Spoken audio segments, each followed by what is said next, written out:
Faith is a call to prayer. Prayer is a call to faith. Truth is one and eternal. Realize oneness with it in your deathless self within. The following commentary is based on the teachings of Paramahansa Yogananda. In the Gospel of St. Matthew, chapter 7 and 21, we read, "Ask, and it shall be given you. Seek, and ye shall find. Knock, and it shall be opened unto you. Verily I say unto you, if you have faith and doubt not, if you shall say unto this mountain, Be thou removed, and be thou cast in the sea, it shall be done. And all things whatsoever you shall ask in prayer, believing, you shall receive." Paramahansa Yogananda showed by his own example that prayer is a power, provided we believe deeply in that power. When our thoughts and feelings are strongly focused and then united in growing awareness to the divine presence within, they can bring even seemingly unrealistic wishes to fulfillment.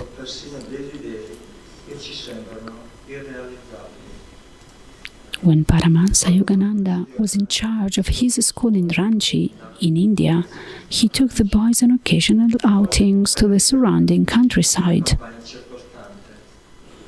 There was a waterfall not far away, he told Swami Kriyananda, where I took them sometimes. It was dangerous to cross there, but I would cry out to the boys, "Do you believe in God?" "Yes," they would shout back enthusiastically. And so we always crossed in safety. Years later, after I'd gone to America, one of the teachers tried to do the same thing, but he lacked spiritual power. One of the boys slipped on a rock and was drowned. Thus, the Master explained, belief alone is not enough. It must be united to one pointed awareness, which leads to self-realization. The Bhagavad Gita, in the 6th chapter, underscores the necessity for such one-pointed concentration.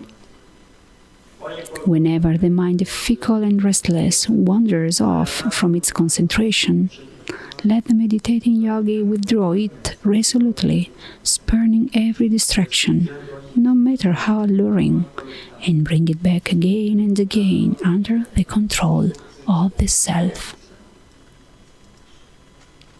Thus, through Holy Scripture, God has spoken to mankind.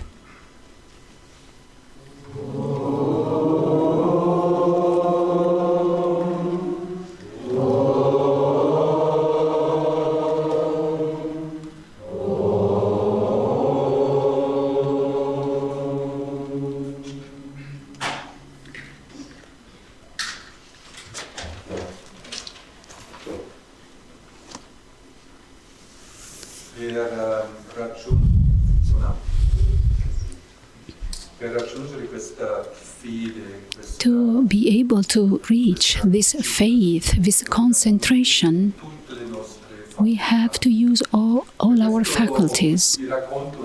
So I would like to share with you a nice short story, Indian short story. There were 4 different kinds of yogi: a jnana yogi, a bhakti yogi, a kriya yogi, and a karma yogi. And they were walking on the same road. And there was a little rivalry among them. The jnana yogi said, "Oh, these yogis don't know anything. They don't really understand the scriptures, the consciousness, the immortal self. Who knows?"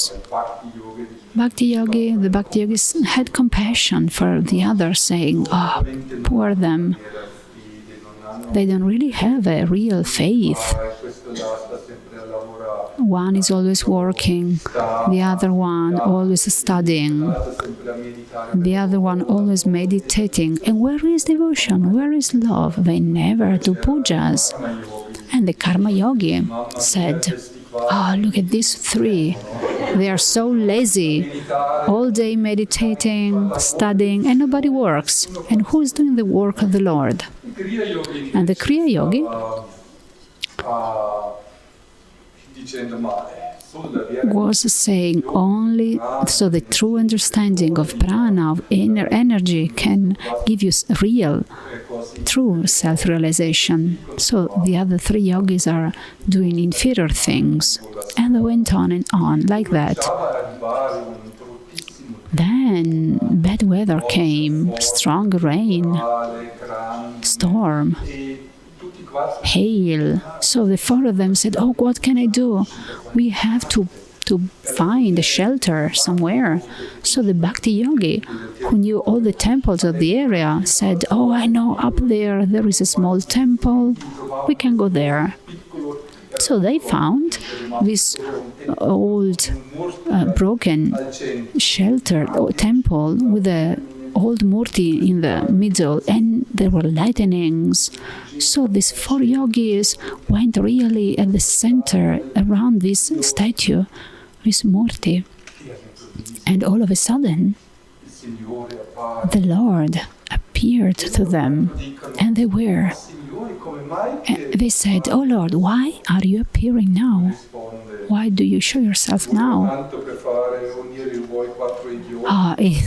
It takes so long to unite you four idiots together.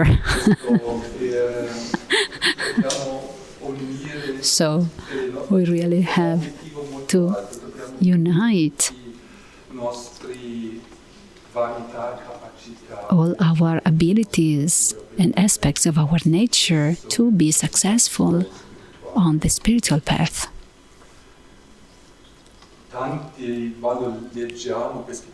When we read that if you really have a faith, you can have an incredible power. You can move mountains.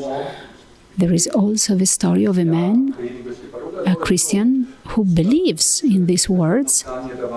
So he has a mountain before himself.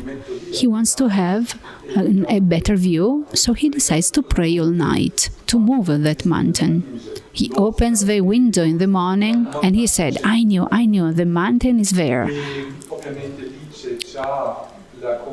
And of course, behind his prayers, there was a conviction that prayer was not strong enough. Doubt was there. So at the center of our power, we really have to be convinced 100%.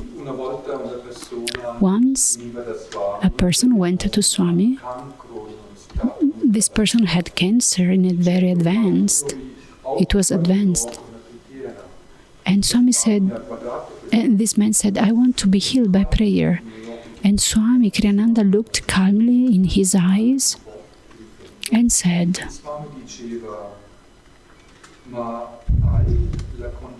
do you have the necessary concentration, the necessary discipline to do that? So the man was sincere and said, no, sir, I don't have it. So we have to be also realistic with our abilities. On the other side, knowing that within us there is all the power we need if we can have the discipline and the concentration, we can reach our goals. And that is a great work we have to do. In YouTube, I watched YouTube yesterday. I think you saw already that, probably. There is a man in Holland called Iceman. He's strong. He won 26 world records. So he went under ice for 2 hours without moving. So they feel the sort of a bath of ice. So he did incredible things.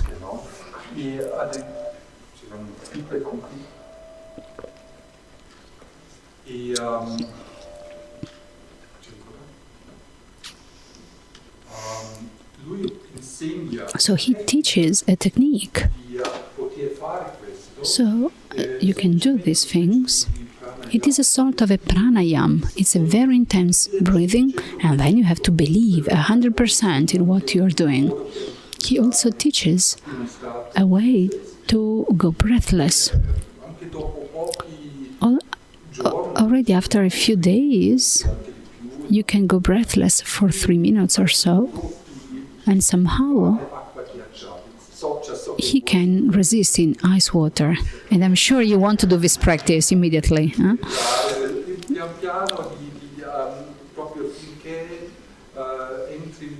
So when it means you have to become bigger, your power needs to be bigger than the fear of cold. So he demonstrated with many tests how we can control the immune system and also the involuntary nervous system. So he helped us understand how we can do that. So in 2 weeks, he taught to a group of people how to do that. And they just in their swimming suit, they walked up a mountain at -10. It was in Poland, probably, with no problem.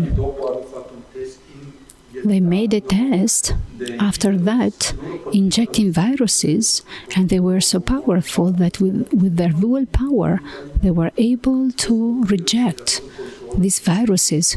Just after 2 weeks of training, they could control their immune system. What does that mean? That we really have a strong ability to influence our cells, thanks to practices and faith. Believing. I don't know if you're really willing to try this practice of ice water. Of course, it is not necessarily our goal. It is only to demonstrate us our abilities, also physically. Think of the placebo effect.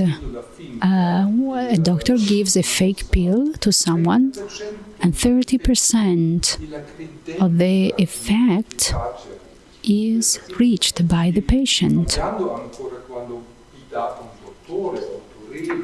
And if it is given by a doctor in whom the patient really believes, then the patient will be healed 50%. So believing in what the doctor says has a great influence. Of course, we have Guruji says. So believing in what we do is absolutely important. I was shocked reading about this illness of having multiple personalities. So certain people have a number of personalities within themselves. About 50 years ago, psychiatrists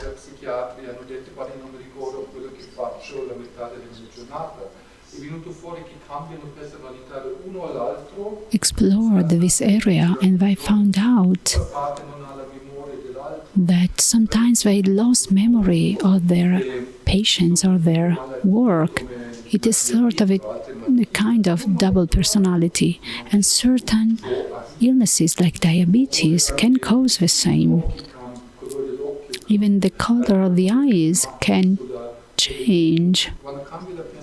And you can also, when you change personality, so the eyes can change, the skin can change, you can have spots on the skin. So it means the body changes according to what the mind believes. And these are not saints, these are no masters, these are common people and even ill people. So it's incredible because they show us how the mind works. So our body answers to what the mind believes in.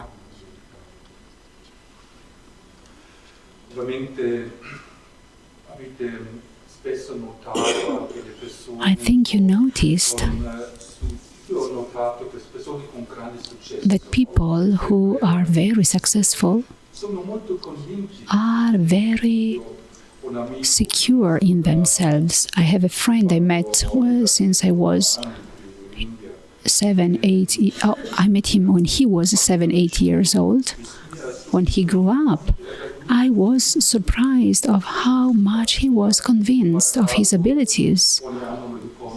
Every year I meet him, and he is very successful. One success after the next. Everything works in his life. It's almost too much.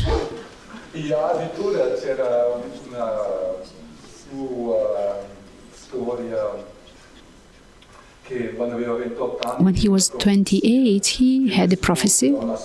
He received a prophecy from an astrologer. This astrologer told him that he was likely to die that year.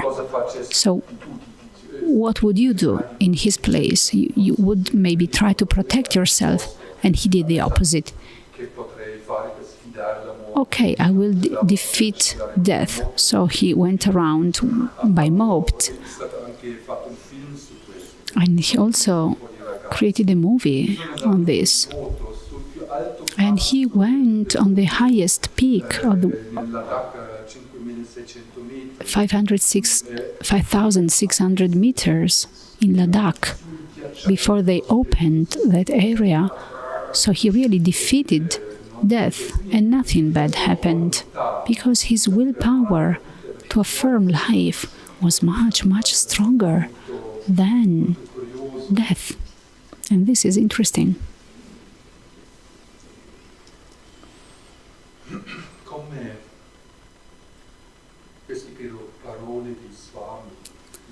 Think of the words of Swami.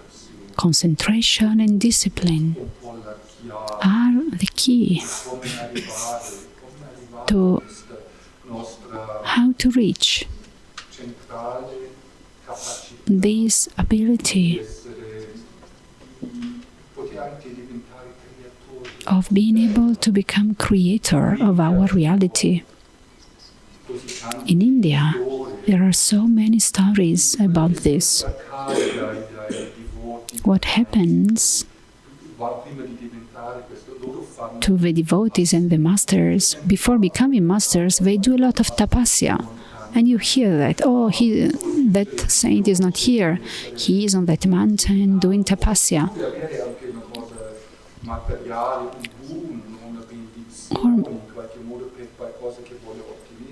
Or maybe they do tapasya to receive a boon.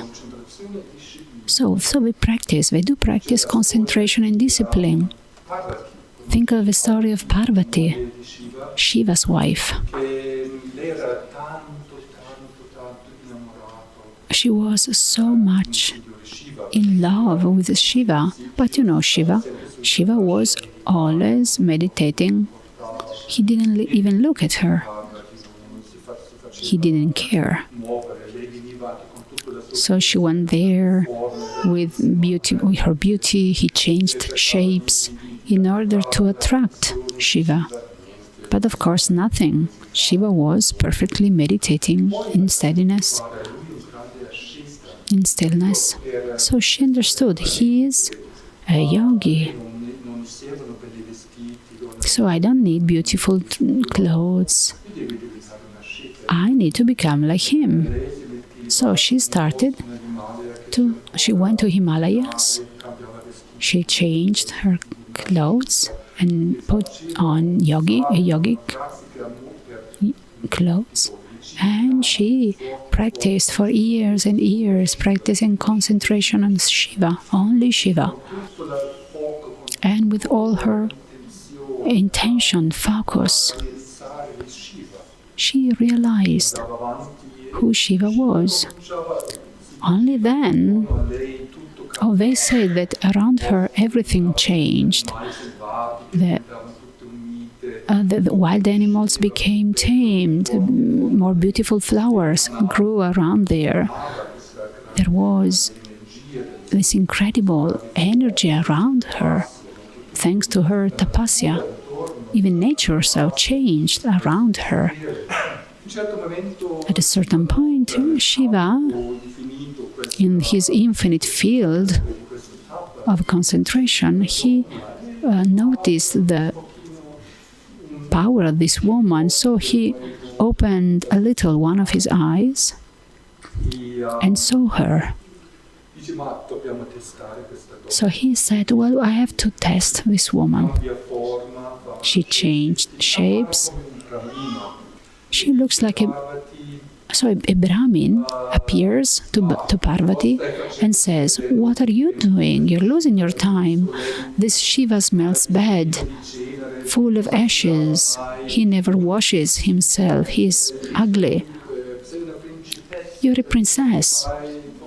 Why don't you go back to your reign? Why are you following this yogi on the mountain?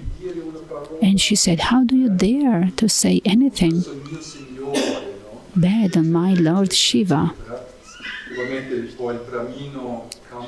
So the Brahmin, of course, changed shape, and it was Shiva himself. And then the great love story between Shiva and Parvati starts. There are many examples of this great vigor, intensity that we have to develop in our spiritual search. I gave examples of these people who were able to change their bodies, their nature. I think we really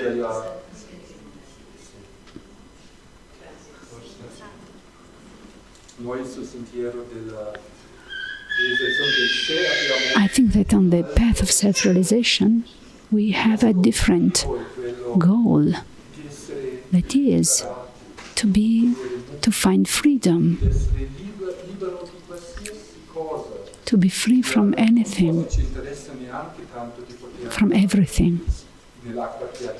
So we are not interested in going into ice water, probably, and maybe not even interested in healing our bodies.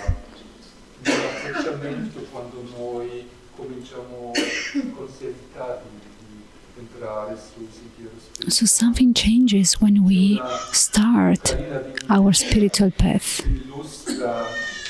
I remember a nice joke that shows this attitude.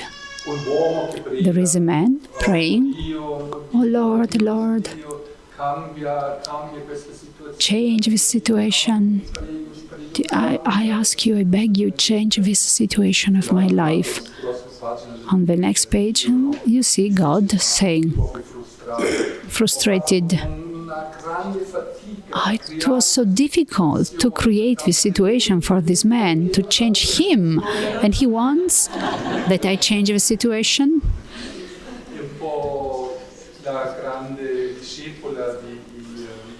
The great disciple of Yogananda, Sister Gyanamata, created this beautiful prayer: Lord, don't change any circumstance of my life. Change me. Change myself. So what happens on the spiritual path? That you understand that, so the devotee understands that everything that happens in your life with the precision of 100% is for you. You deserved it, so it's the fruit of your past actions. And these circumstances are also a great opportunity created by God, and it was maybe not easy, to help you grow. So accepting 100% everything that happens in our lives, we make an incredible first step toward freedom from the bondage of life.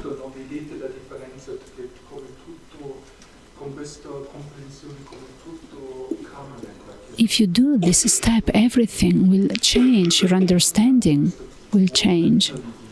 In India, they say, when something bad happens, they say it's Guru Prasad. Do you know this Prasad?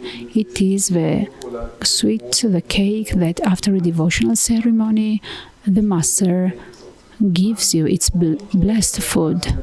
So everything that happens in your life is Guru Prasad. It is something from Master. The Masters are not dead. They don't live afar. They act through every circumstance of our lives. So, and the main teachings that come to us come through what happens in our lives. So, the circumstances of our lives are the tools that help us to open the heart of the door of our hearts. The beauty is also interesting. The beauty of a spiritual path is that you don't necessarily need to believe in anything. You can be even an atheist. So it doesn't matter what you believe in. As Yogananda said many times he said that, do a little practice, try, test it. And if you have an effect, you will see and slowly realize the truth of this path. So people can tell you many things, books can teach you many things, but you don't know anything because you didn't experiment that directly. So a yogi won't be satisfied with this. A yogi needs to experiment, to live through things. In Autobiography of a Yogi, Yogananda says it clearly, even with a little practice, you can hear the sound of Om within you. This experience of Om will give you great faith because you will perceive the divine sound. Om is God, but manifests itself in many shapes.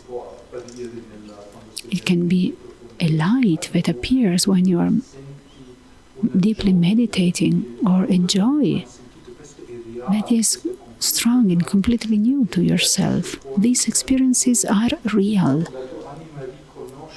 And you will see your soul will recognize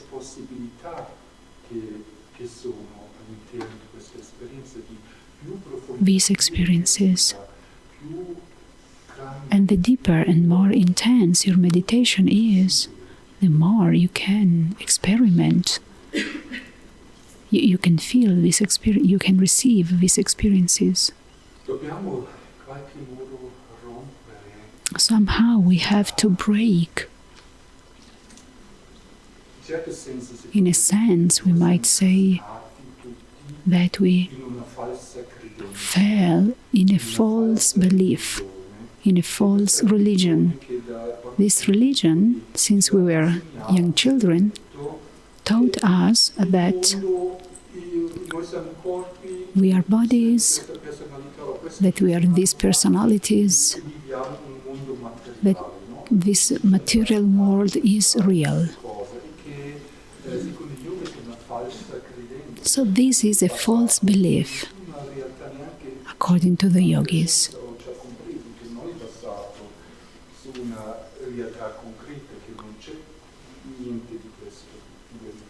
But also scientists tell us clearly that even gross matter is not real, it is energy. So the masters come. Since mankind was created, all masters, self-realized masters come and again to tell us, awake, you're not just the body. This world is not only gross matter. There is much more. Go beyond it. There are levels and levels and levels of perception of the reality. So try to perceive that. Awake. In your essence, you are bliss. Pure bliss. Try to feel this current of uncomparable joy that crosses you, that flows through you. Try to feel that in any circumstance of your life.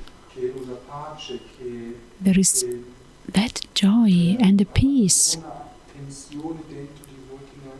that can help you so much to let go all the tensions. It's such an incredible peace that goes beyond the boundaries of this universe. Think of the promise of the great masters. We are this love, peace and joy. And we can realize that within us. We can realize our true self.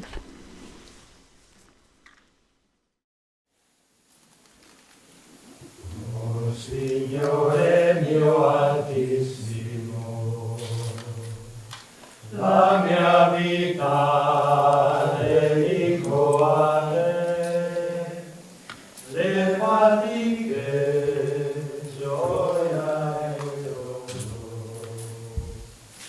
il piacere e la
channel of thy peace, when in darkness